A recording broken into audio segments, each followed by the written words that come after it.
Today we're going to talk about the book of Ruth. And Ruth is in the Old Testament. It's right before the book of Samuel. I talked about Samuel before. We did a whole teaching on the book of Samuel.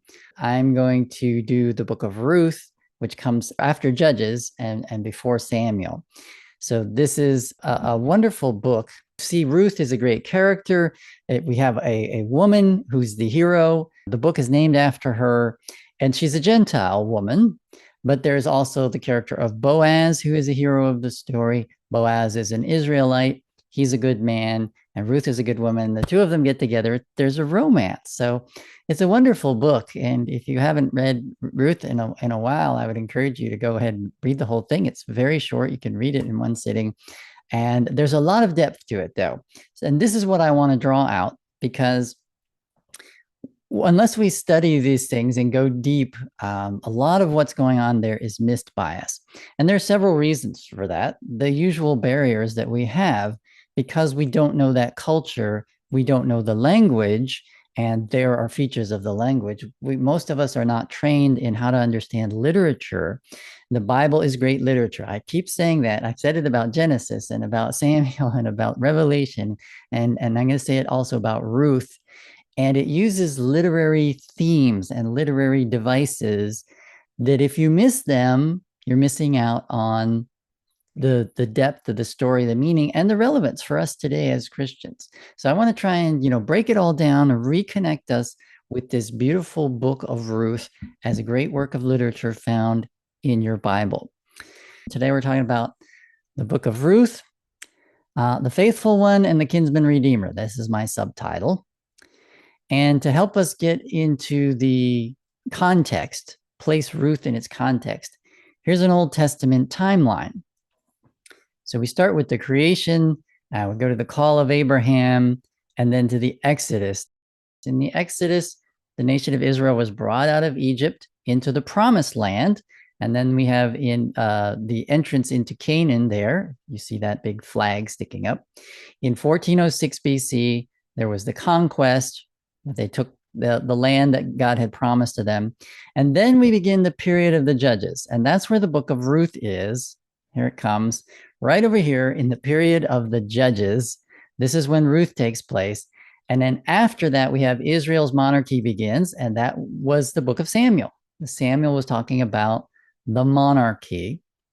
And we're going to see some of the themes that are begun in Genesis and continued in the book of Samuel that we've looked at before are seen in the book of Ruth. So the book of Ruth definitely belongs in your Bible. It's part of this overarching narrative, and this is where it takes place in the narrative. All right, so let's go on and start reading the book. Now, because it's a short book, I get to read the whole thing to you, which is beautiful, because usually I have to cut things short and paraphrase, and I kind of hate doing that. Chapter 1. In the days when the judges ruled, there was a famine in the land, and a man of Bethlehem in Judah went to sojourn in the country of Moab, he and his wife and his 2 sons. The name of the man was Elimelech, and the name of his wife Naomi, and the names of his 2 sons were Machlon and Chilion. They were Ephrathites from Bethlehem in Judah. They went into the country of Moab and remained there. But Elimelech, the husband of Naomi, died, and she was left with her 2 sons. These took Moabite wives. The name of the one was Orpah, and the name of the other Ruth. They lived there about 10 years, and both Machlon and Chilion died, so that the woman was left without her 2 sons and her husband. Now, this may seem pretty straightforward in terms of narrative. We have this man and his family. They go to another country because there's a famine. That kind of makes sense. If there's a famine here, go somewhere else where there's food. At least that seems to be good thinking. But it ends up, before this introduction is even over, the man and his 2 sons have both died. Not only that, but the sons are married off to Moabite women. Now, we need to slow down here and look at this prologue. This introduction is full of deep meaning for the ancient Jews, and full of literary devices that you might not notice, again, if you haven't been trained in that, if you don't know what to look for, and partly because we don't know Hebrew. So let's start at the beginning. It says, in the days when the judges ruled. Now, that word ruled is actually a bit too strong. I would just translate it from the Hebrew this way: in the days when the judges judged. That's kind of fun. I like judges judged. That's what judges do, right? And the judges are not actually rulers. They're not meant to be like kings. So what does it mean in the days when the judges ruled? What was that like? Well, if we see the Bible as an overarching narrative, especially all this history, we can just roll back to the previous book. So I'm going to go back to the end of Judges. And the very last verse in Judges tells us what things were like in the days of the judges, using a theme that was repeated several times through the book. And it says in verse 25, in those days, there was no king in Israel. Everyone did what was right in his own eyes. So in the days when the judges judged, it was a lawless time. It was a time when there was no king. Now that's significant. And I talked a lot about this when we did the book of Samuel. Yahweh was meant to be the king in Israel. So when it says there was no king, it means they were rejecting God. They were being disobedient, and they were engaged in bad behavior. So this is actually a condemnation on the Israelites. It is not saying, oh, if only there was a king. It's not saying we should have had a king. No, they had God as their king, but they weren't following God, and they weren't acknowledging him as king. And we saw in the book of Samuel that was reached its lowest ebb. That was the people being most disobedient at that time. And what we have in Ruth is we're still in that time of judges. When there is no king, that means not as much acknowledgement of Yahweh as there should be, and people are doing what's right in their own eyes. So this is the time in which the book is set, this lawless time. So it says there was a famine in the land, all right? A famine in the land. What land would that be? Well, that would be the promised land. Now, if you think about the position of this book in the biblical history, we have Exodus, and then the all the way to Deuteronomy. The people are coming out of Egypt and coming into the promised land. Joshua with the conquest, and then Judges, and now Ruth. If there's a famine in the land, why might that be? In the promised land, remember, it's the land of milk and honey. Why isn't there milk and honey in the land of milk and honey? God had said to the people, if they were obedient, they would be blessed. If they were disobedient, they would be cursed. And one of the parts of the curse was famine. They wouldn't have enough food to eat. So the message that comes across, again, this is literary devices are being used here. Themes that are broad themes we see in the entire Bible is saying to us, part of the reason there's a famine is because the people are disobedient. This is the time of the judges when there was no king in Israel and everyone's doing what's right in their own eyes rather than doing what's right in Yahweh's eyes. And so as a result of their disobedience, the curse that was promised is in the promised land. and this is a bad thing. All right. So we have, in the time of the judges, there was a famine in the land, and a man of Bethlehem in Judah went to sojourn in the country of Moab.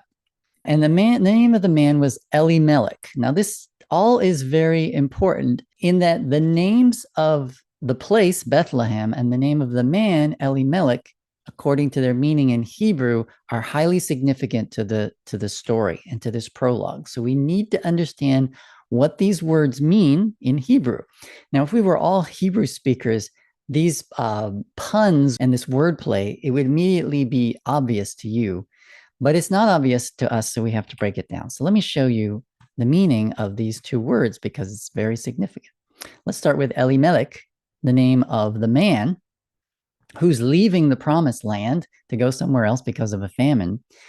Eli is, from El is God. Eli is the possessive, my God. And Melech means king.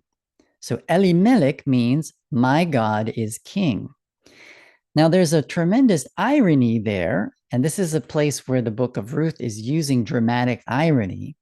In the days when there was no king in Israel, we have a guy whose name is My God is King, leaving the promised land. Now, God did all that work to get them out of Egypt and bring them into the promised land. This guy is going out. He's also doing what's right in his own eyes rather than what's right in God's eyes, despite the fact that he has this exalted name. He's not acting like that. He's not acting like God was his king. If he was, instead of leaving the promised land, he would be repentant. He would be asking God to bless the people. He would be encouraging his fellow Israelites to turn back to God. And, he would probably be blessed by God for his faith. Instead, he's running away from the promised land. So this is a dramatic irony in that the name of the man is in opposition to his actions and his character. So we're going to see Elimelech, who kind of represents the majority of the nation of Israel, is being disobedient, doing what's right in his own eyes, and therefore representing the problem with the nation that has brought about this famine. All right, next word that we want to look is Bethlehem. Bethlehem comes from two words. The first one, Beit, means house of, and lechem means bread. So Beit Lechem, or we say Bethlehem, means house of bread. So here again, there's dramatic irony in the book of Ruth because there's a famine or a shortage of food in the house of bread. Now, in a place that has the name House of Bread, you think, hey, just go get some bread if you're hungry. There should be lots of food in the house of bread. But this is the technique of dramatic irony, again, in the name Bethlehem. So there's a famine, a lack of bread in the house of bread. This is driving home that point that the people are being disobedient. They're receiving the curses that God had promised they would get for disobedience. And this is all happening in that lawless time. Now, this man, Elimelech, is from the tribe of Judah. That's significant because the tribe of Judah is the tribe of kings. It is where the kings will come from. We know this from the prophecy given in Genesis 49 by Jacob. Jacob says that the scepter will not depart from Judah. So the rule, the kingship is going to come through the line of Judah. And here we have a man whose name is My God is King, and yet he's being disobedient. He's leaving the promised land because there's a shortage of bread in the house of bread. So you see, there's a lot of irony here to bring across in a very short space of words the situation that is being laid out here in this prologue. So I'm taking a lot of time to go through this because all this depth is going to be very important as we read the rest of the story to really get the depth of meaning on it. Okay, so where does this man, Elimelech, go when he leaves the promised land that God spent so much time and effort to get them into, and he's being disobedient by leaving it? Where is he going? He's going to the country of Moab. So what is the story behind Moab? We need to know that because there's a ton of meaning in that idea of he's going to Moab instead of being in the promised land that God has placed them in. Who is Moab? We need to know that.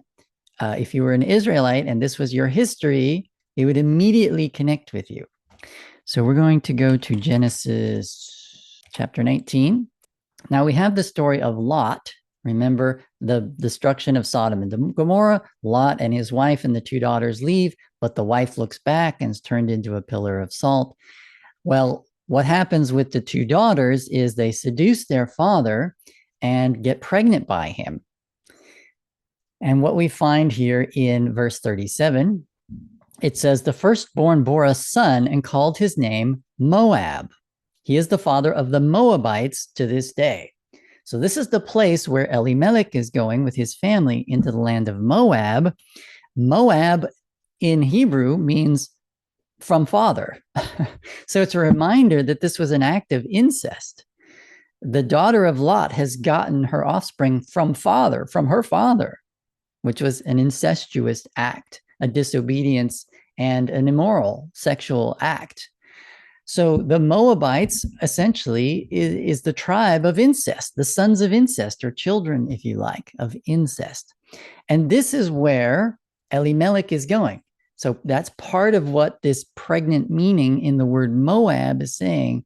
Not only is Elimelech leaving the promised land, he's going into a place of disobedience, idolatry, incest, sexual immorality. Now, there's another connection with this word Moab, or with this place, Moab, which we see in the incident of the Exodus. As the people are coming out in the Exodus, they have to travel through the country of Moab to get to where they're going. And they contact the Moabites and say, look, we're not here to pillage or steal or anything. We're just going to walk down the road, and please sell us food. We'll pay for it. We're not going to steal, and just let us pass through. We're not here to stay. But the Moabites were afraid, and they wouldn't provide food to the Israelites. So God gave them permission to conquer. And so the Moabites are then cursed by God for that disobedience. The second thing is that happens is the incident of Baal at Peor, where the wicked prophet Balaam sends the daughters of the Moabites to seduce the Israelites in order to compromise them, and this works. So again, all this about Moab, this is where Elimelech is going at the beginning of the book of Ruth, and this is a bad place to go. This is a place that's under God's curse. And let me just take you over to Numbers 25 to look at briefly that statement, what happened at that time. While Israel lived in Shittim, the people began to whore with the daughters of Moab. These invited the people to the sacrifices of their gods, and the people ate and bowed down to their gods. So Israel yoked himself to Baal of Peor, and the anger of Yahweh was kindled against Israel. And Yahweh said to Moses, take all the chiefs of the people and hang them in the sun before Yahweh, that the fierce anger of Yahweh may turn away from Israel. So you see by the severity of the punishment how awful this idolatry was. And this leaves us with a further reason for God to have cursed Moab, the country where Elimelech is going with his family at the beginning of the book of Ruth. Right? So all this depth of meaning is to be drawn out in the prologue of Ruth, so that as you go through the rest of the story, you know what's going on. This is going to be very, very important. Now, last thing I want to show you prior to going back to Ruth is in Deuteronomy, where Moses explains to the people about the Moabites. What's their situation? He says this from God: no Ammonite or Moabite may enter the assembly of Yahweh. Even to the 10th generation, none of them may enter the assembly of Yahweh forever, because they did not meet you with bread and with water on the way when you came out of Egypt, and because they hired against you Balaam the son of Beor from Petor of Mesopotamia to curse you.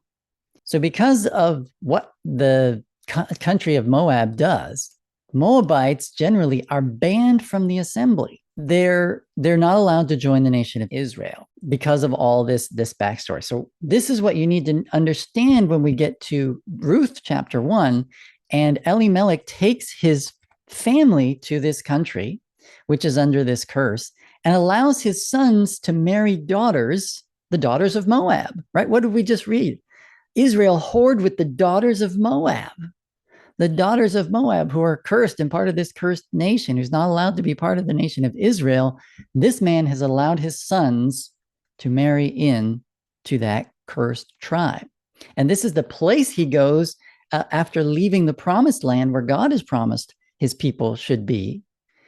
He goes there to seek their help, to get their protection, rather than turning to God. So all this is swirling around in this prologue of the book of Ruth, so that you understand the depth of meaning of what happens next. So the two sons take these wives, Orpah and Ruth. Ruth now is going to be the hero of the story. But right up front, you got to understand, Ruth is one of these daughters of Moab. And so again, as an Israelite, if you were reading this for the first time, you'd be going, oh no, Ruth is one of those Jezebel women who helped seduce. This is the tribe that seduced our ancestors into idolatry, for which God's curse came upon them. But by the end of the prologue, we find that Elimelech and his two sons are all dead. Almost as soon as they're introduced, they're gone, poof, like that. It seems like God has punished them for their disobedience. At least that's the way the narrative story is leading us.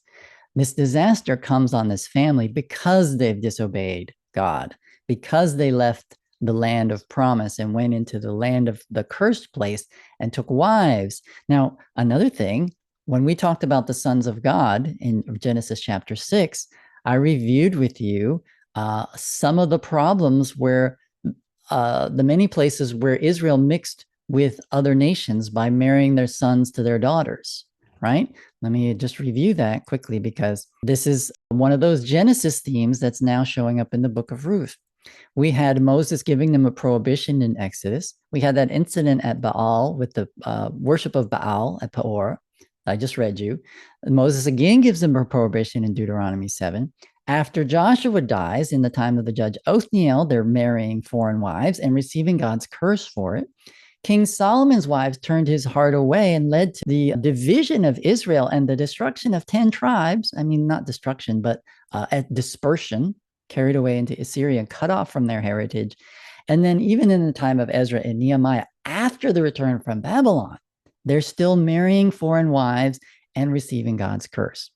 So this is a big issue with Israel that frequently has caused trouble and has already been mentioned in the Bible before we get to the book of Ruth. And here, Elimelech and his family are engaged in it. And they also, in a sense, come under God's curse because the three men, poof, are gone by the end of this prologue. All right. So there's a lot going on in this opening chapter of Ruth, a lot of depth that you miss if you don't know the meanings of the names in Hebrew, if you don't know the history of Moab and the curse on the Moabites and all these things.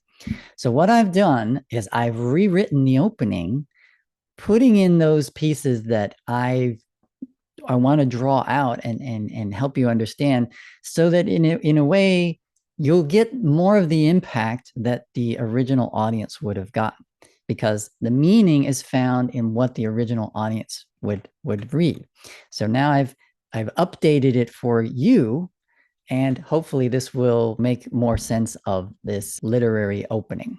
The yellow words and the gray are what were there, but I'm going to read the white, which is my paraphrase. Okay.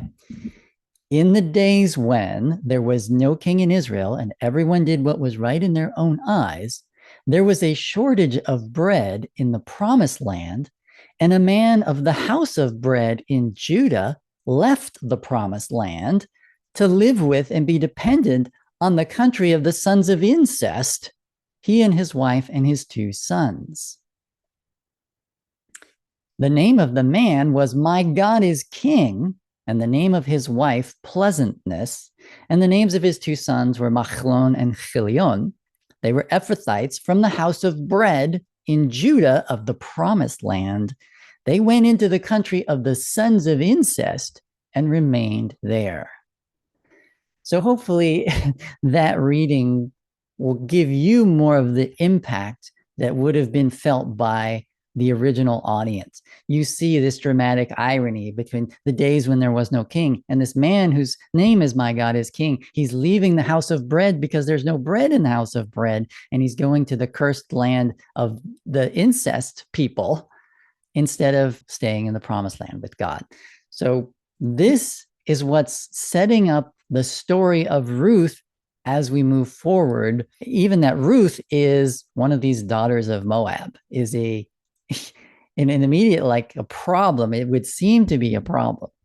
So now let's go back to and continue reading, keeping all that depth in mind, because there's a lot going on there.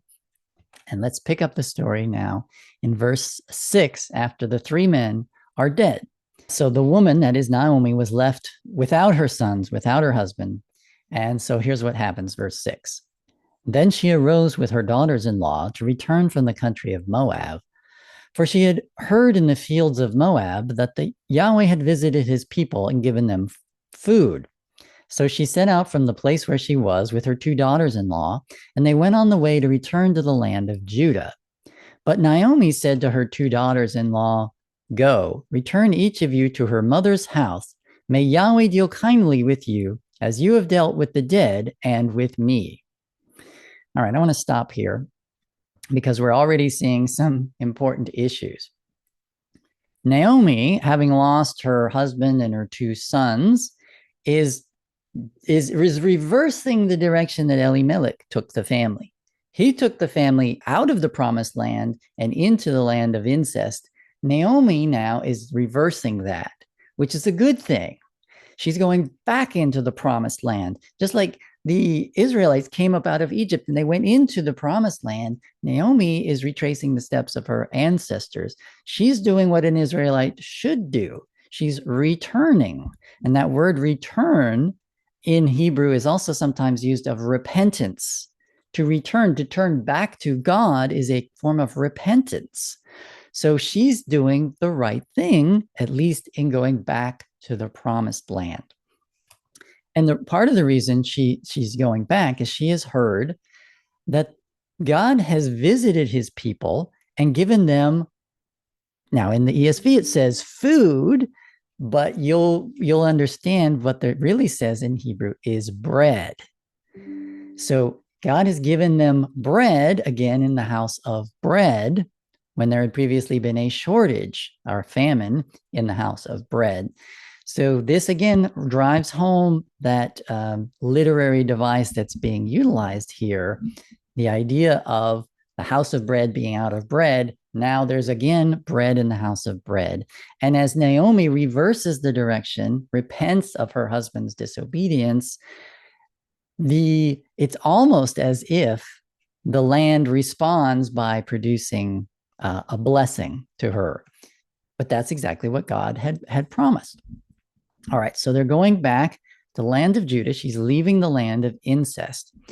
But Naomi, who at least is headed in the right direction, then turns to her two daughters-in-law, and she says, "Leave me, go away, go back to your mother's house." Now, this is a strange thing for her to say, "Go to your mother's house." Usually you would say to someone, "Go to your father's house." And, maybe their fathers are dead, so that she can't say that, but it's actually quite odd. And another reason that it's odd is because Naomi is their mother. And she's their family, and yet she's trying to split this family apart. Now, in this, Naomi is not acting in an honorable and godly way. If what God, remember what Jesus said, what God has joined together, let not man separate. God has joined these three women into a family, and Naomi is trying to separate it. She's saying, "Go away from me, go to your mother," which is a way of denying that she is their mother. So Naomi is a mixed bag. Poor thing, she's had a tragedy. She's lost her husband and her sons. And you can see that this is what she thought life was all about, having a husband, having these sons, raising children. And so she feels like she's now useless, like a lot of women in the Old Testament who can't have children, right? The barren women, they feel like God has cursed them, that they're now useless, they can't contribute, but they're missing out on the blessings that they do have. All right, so let's pick it up there and see the rest of what Naomi says to her daughters in verse 8. But Naomi said to her two daughters-in-law, "Go, return each of you to her mother's house. May Yahweh deal kindly with you, as you have dealt with the dead and with me. Yahweh grant that you may find rest, each of you in the house of her husband." And then she kissed them, and they lift up their voices and wept. And they said to her, "No, but we will return with you to your people." But Naomi said, "Turn back, my daughters. Why will you go with me? Have I yet sons in my womb that they may become your husbands? Turn back, my daughters, go your way, for I am too old to have a husband.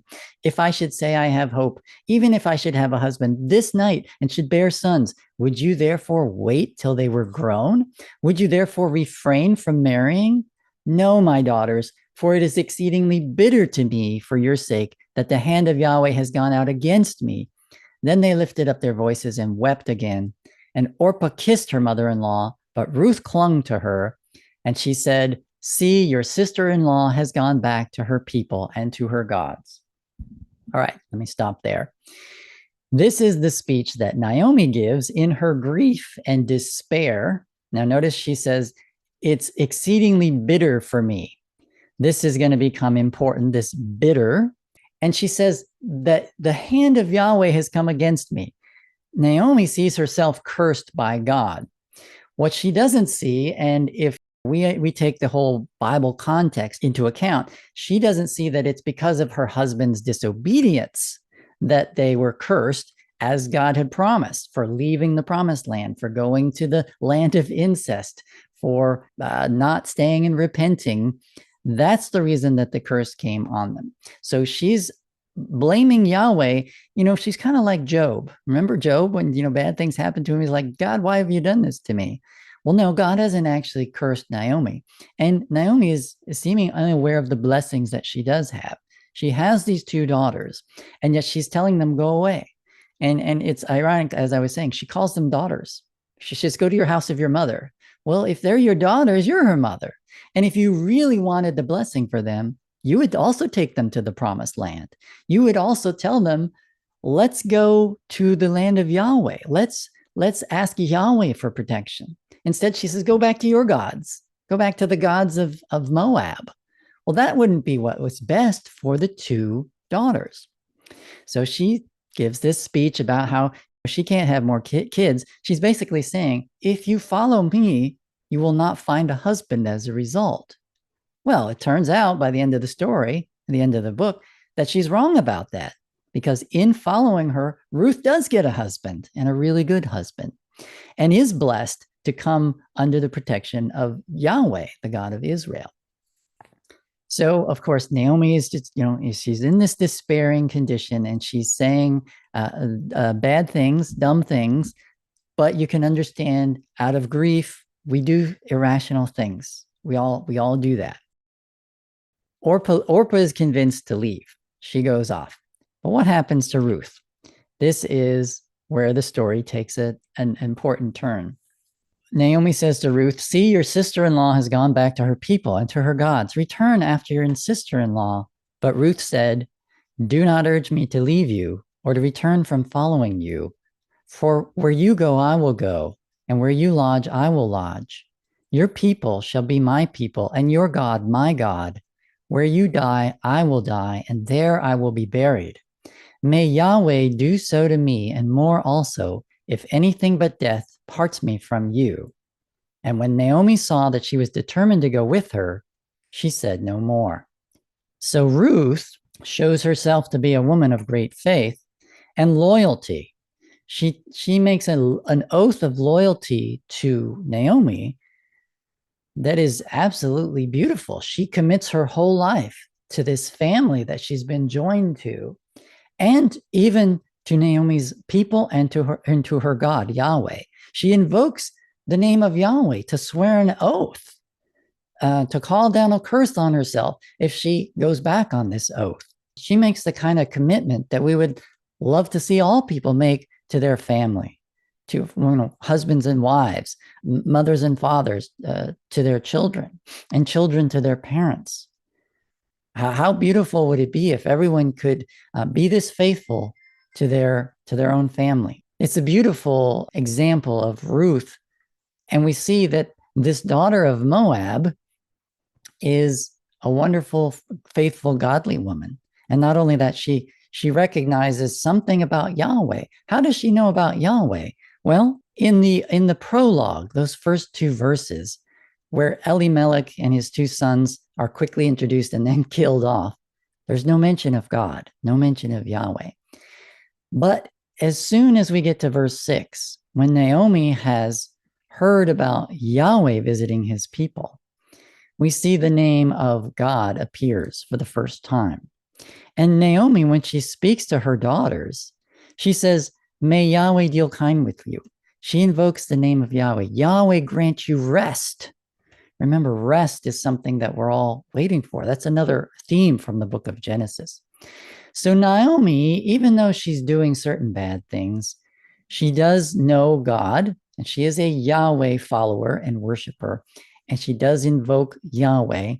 So Ruth, despite the fact that she lived with these three, disobedient men, has seen something about Yahweh in these people from this foreign land, enough to know that she can put her faith in Yahweh.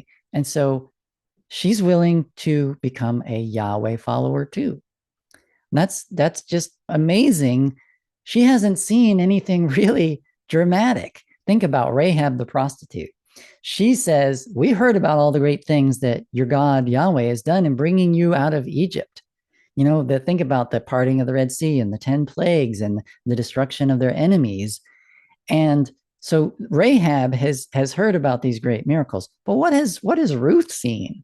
She's seen this one dysfunctional family of, who are disobedient, who end up under the curse of Yahweh. In a way, maybe seeing that Yahweh punished his own people for their disobedience might have been part of what convinced Ruth. This Yahweh is truly a God worthy of my service. But whatever she's seen, she pledges herself to her mother-in-law. She, following that dictum that I mentioned of Jesus, is ready to say, what God has joined together, I'm not going to separate. Rather, she joins herself to Naomi's people, to her God, and just demonstrates that she's a wonderful, a role model, a hero of the story in this, what she's done.